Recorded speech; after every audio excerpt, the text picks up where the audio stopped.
אנחנו נמצאים על סט הצילומים של הפרומו לעונה הרביעית של רמזור. אני מאוד מתרגשת.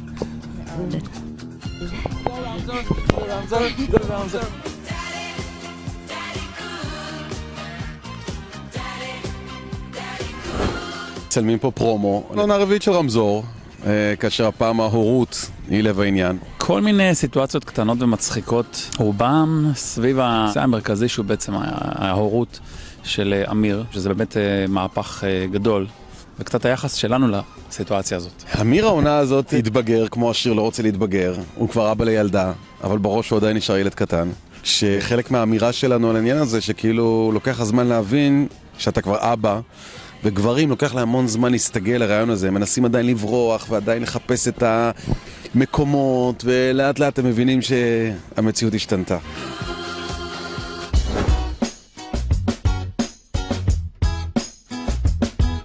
יש איזשהו סיכוי בוויז'ן שלך שגם החפר מתישהו ייכנס לחיי משפחה והורות? רמזור זה עולמות. אז העולם של חפר זה עולם שאני לא רוצה לאבד אותו. ואם אני אחתן אותו, אז אני אאבד את העולם הזה שכיף לכתוב אותו וכיף לצלם אותו. חפר הוא העוגן, הוא בעצם מה שמקשר בין כל השלישייה הזאת, והכמיהה שלהם להיות כמוהו, ואיפשהו שלא להיות כמוהם, אז זה מה שיוצר את הסיטואציה הזאת.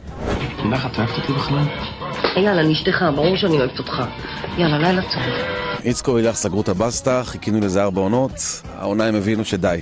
הזוגיות הזאת נועדה לכישלון, והם נפרדים, ואנחנו מראים את מה שאנחנו רוצים להגיד על מוסד הגירושים, ועורכי דין, וכל הבלגן שהגירושים מביא איתו. זה סוג של מראה לחיים שלנו, נכון שהיא קצת מראה יותר גדולה מהחיים, כי זה היסודות גם של הקומדיה, לקחת משהו ולהגדיל אותו ולנפח אותו, ואז אנחנו צוחקים על זה. אבל זה בעצם מראה שלנו. עם איזה דמות גברית הקהל הישראלי הכי מזדהה? קודם כל, כל גבר יש בו קצת מכל אחד מהם, זה כמובן, כל אחד יש לו קצת חפר, קצת אמיר וקצת איצקו. אמיר הוא הציר האמצעי, שזה רובנו, אנחנו באמצע. ואיצקו וחפר הם יותר הקצוות, אם הוא לכיוון ההוא והוא לכיוון ההוא. אז אני בטוח שכל אחד מאיתנו יש בו קצת מזה, קצת מזה, קצת מזה, גם תלוי באיזה שלב בחיים את תופסת. זאת אומרת, ילד בן 19 יגיד לך, וואלה, אני חפר, חבל על הזמן. ומישהו נשוי עם ילדים קטנים יגיד, בוא נאמיר, זה החיים שלי. ומישהו שיש לו ילדה בת 12 שעושה לה צרות, יגיד לי, בוא אולי יגיד אני איצקו, הוא יגיד, לפעמים אני כזה איצקו. הוא ישתמש במילה לפעמים. לפעמים אני מזהה איצקויים ברחוב, לפעמים אני בעצמי מזהה איצקו בפנים, בי. וואי, זה היה קטע איצקוי לגמרי, כל מיני כאלה. כל אחד מהצופים יכול להזדהות עם כל אחד מהדמויות, וזה מה שיוצר את האהבה הגדולה הזאת לרמזור.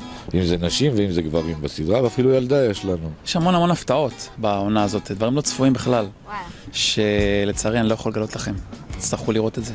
מקווים שקודם כל זה ירגיע את כל מי ששואל אותי ברחוב, את כולנו, כאילו מתי זה חוזר, מתי חוזרים? אז ממש חוזרים אותו.